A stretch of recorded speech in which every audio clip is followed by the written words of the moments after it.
polisson, saute par monts et vallons, danse dans les prés, comme un petit feu follet. Les sentiers sont pleins de thym, de mousse et de romarin. On est heureux comme des rois, toi et moi et toi, et toujours nous le serons, polisson.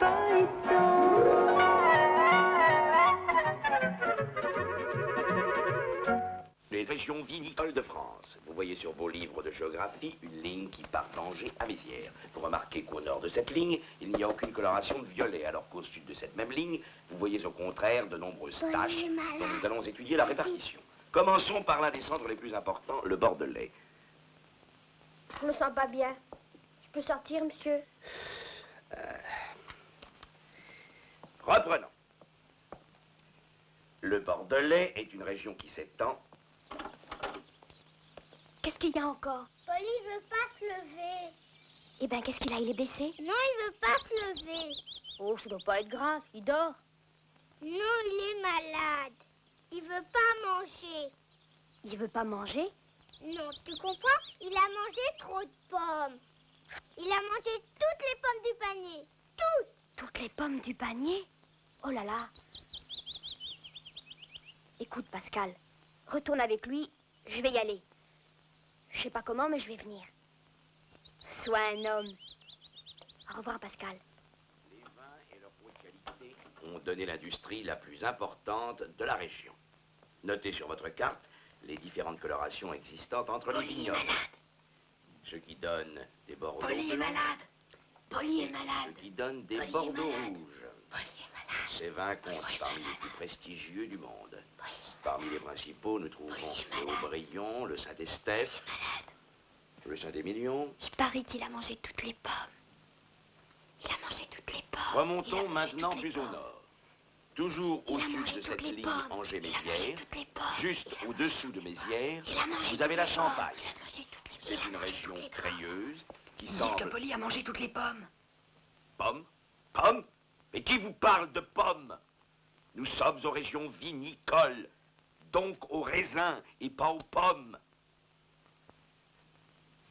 C'est-à-dire, monsieur, j'ai mangé plein de pommes hier. Alors, je suis malade? Oh là là. Oh là là, qu'est-ce qu'il y a? Toi aussi, tu as mangé des pommes? Alors, Marcel, j'attends. C'est que... Oui, monsieur. C'est bon, sortez tous les deux. Et dépêchez-vous, on réglera ça plus tard.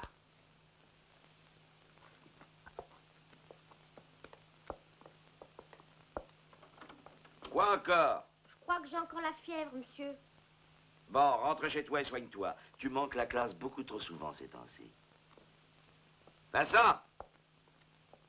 Et tâche de dormir dans ton lit cette nuit, ou tu auras affaire à moi.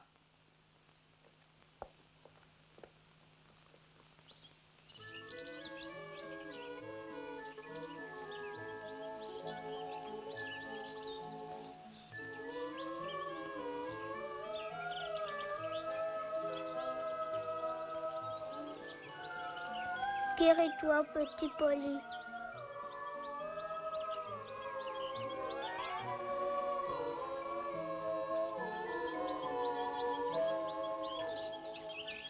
La première chose à faire, c'est de lui prendre sa température. T'as un thermomètre? Non. Eh ben alors? Céréales, arboriculture, sylviculture.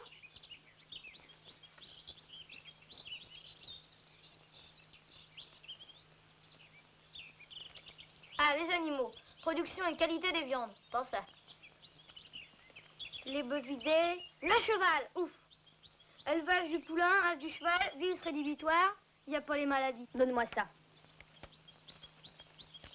Le porc, le mouton. C'est pas ça.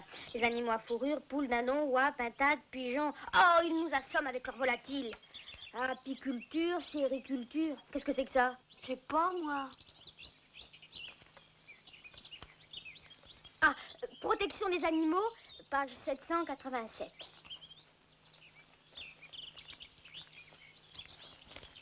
Maladie parasitaire non bactérienne. Cystercicose musculaire ou ladrerie, mycose, trongylose et équidée. Oh, Gale. Alors ça, je comprends. Maladie interne. Tiens, colique. C'est pas ça. Attends. Ou peut-être indigestion.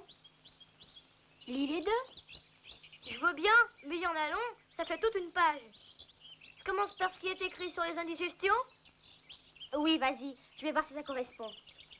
Vous y êtes? Je vais lire tout doucement. Diagnostic.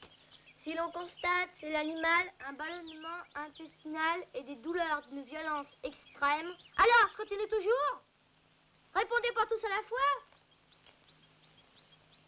Il est nettement gonflé. Il n'a pas l'air d'avoir tellement mal. Qu'est-ce que ça prouve? Il est bien trop courageux pour se plaindre. Ou alors il ne sent plus rien. Écoutez, un déséquilibre nerveux vago-sympathique. Qu'est-ce que c'est, vago-sympathique? Je sais pas, mais c'est ce qu'il a. Il faut éviter la mastication défectueuse ou insuffisante en surveillant les dents. La suralimentation. Enlève tout soin. Tu sais, je crois pas qu'il est très fin. Évitez également l'ingestion d'eau froide en grande quantité. Et nous, comme des idiots, on voulait le faire boire. Enlève le seau. Qu'on se pense au mal qu'on se donnait pour lui apporter tout ce qu'il aime. On a réussi à le rendre malade, c'est tout. S'il guérit, il faudra plus lui apporter de pommes. Pour ça, on y veillera. Vas-y. Où j'en étais?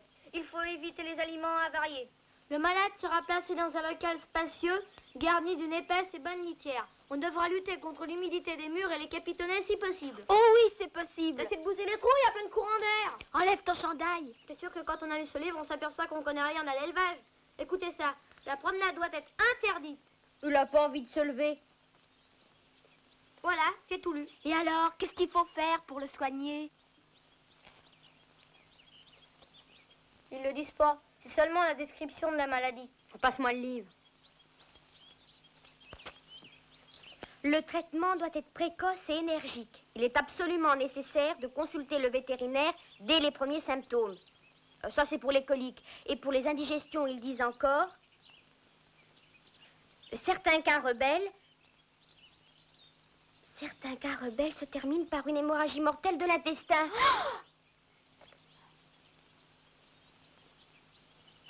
Il est donc urgent d'établir le diagnostic avec certitude. Une erreur entraînerait inévitablement la mort de l'animal. C'est clair, il nous faut le vétérinaire. Mais comment on va le faire venir?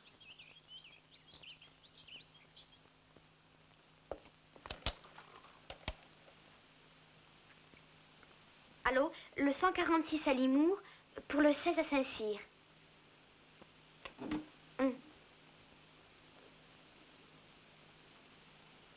Allô, le docteur Bougardier? Vous pourriez venir à Saint-Cyr, s'il vous plaît? Non, en haut de la côte de Bistel. De quel animal s'agit-il? D'un cheval, un petit cheval. Un poulain? Diable. Oui, un poulain. Non, pas tout à fait un poulain. Enfin bref, à la ferme de Bistel. Non. Oui, c'est-à-dire... Je vous attendrai en haut de la côte. Allô, allô, qui es-tu? Vincent. Vincent comment? Vincent, je vous expliquerai. C'est grave. Il peut avoir une hémorragie mortelle de l'intestin. Bon, je vois. Parfaitement, oui. Oui, je viendrai.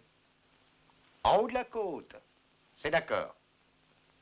Merci, docteur. Tu crois qu'ils vont venir? Dis, tu crois qu'ils vont arriver? Il serait plutôt atteint d'encéphalite, d'après ce qu'ils disent. Ou alors d'entérite.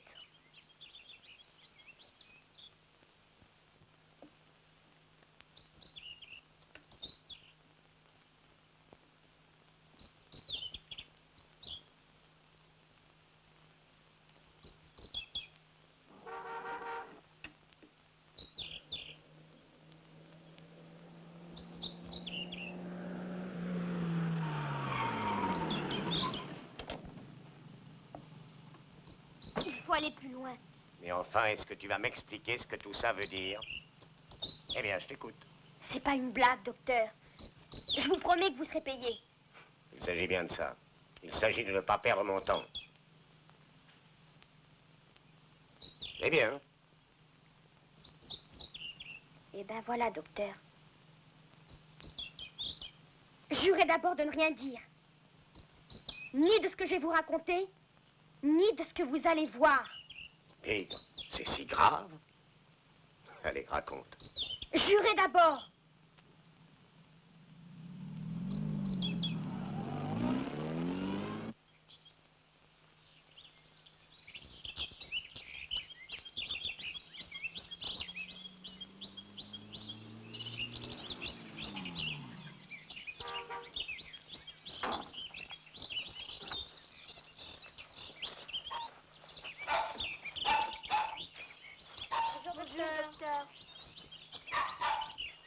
Alors, petite, c'est si grave que ça?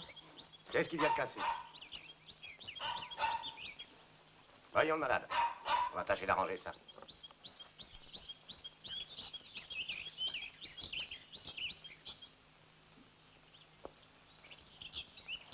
T'inquiète pas, mon petit bonhomme, ça sera rien, va.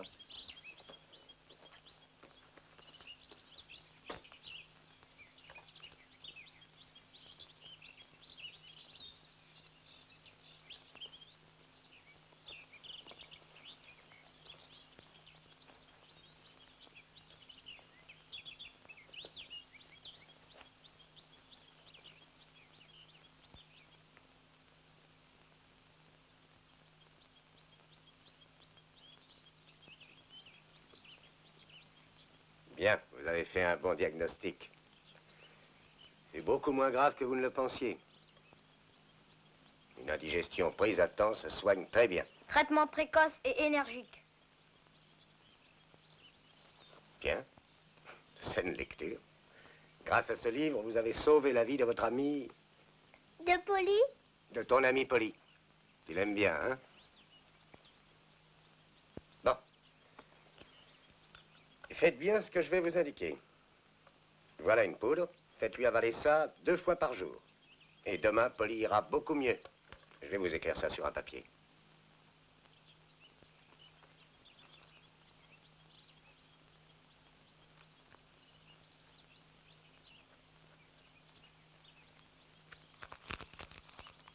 Maintenant, je vais lui faire une piqûre. Non! Il faut bien, mon petit bonhomme.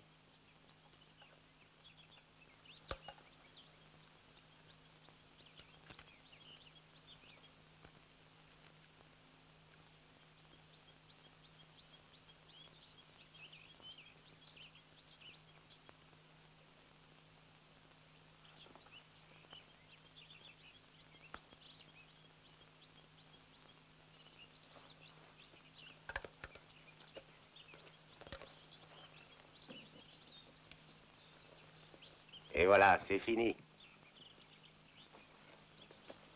Et n'hésitez pas à me rappeler demain si ça n'allait pas mieux, mais ça ira bien, ne vous inquiétez pas. Et surtout, ne perdez pas l'ordonnance. Combien on vous doit, docteur? Beaucoup plus que tu ne possèdes, mon garçon.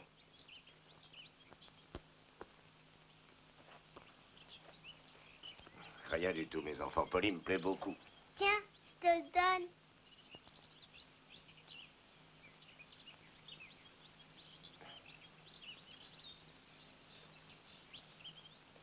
Merci, Pascal. Au revoir, les enfants. N'oubliez pas de lui donner la poudre. Et surtout, plus de pommes. Ah non, alors?